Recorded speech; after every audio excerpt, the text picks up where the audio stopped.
que nós vamos apresentar uma charla, vou dar o nome Comunicação Positiva entre Maior e Eu.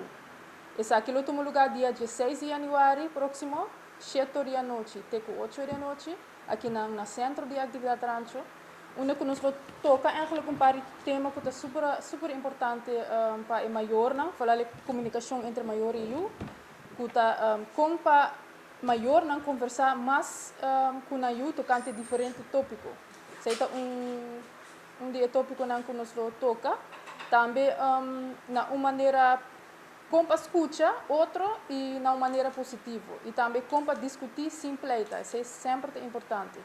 E sempre nós tienda de educação lo duna hopi exemplo também como para praticar isso aqui também diariamente com o eu. Então nós queda nós excedi uma invitação eigenlijk na comunidade de Aruba, pero também especial a comunidade de Rancho para assim participar da charla aqui que é uma charla hopi importante que na centro de atividade Rancho outra semana 7 da noite.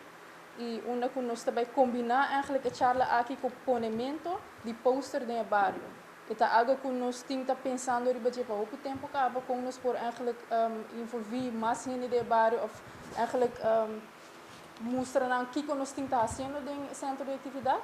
Então, aqui nós também fazemos uma promoção bastante grande também do bairro, que nós também põe poster na grande. Também vamos pôr vooral de handje no bairro.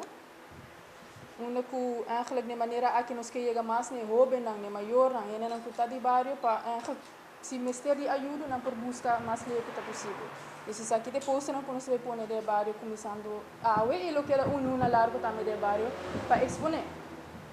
Ok? Então o projeto aqui está algo que nós lo seguir assim eigenlijk tur luna, onde que emissão tá para eigenlijk trago diferentes fundações na.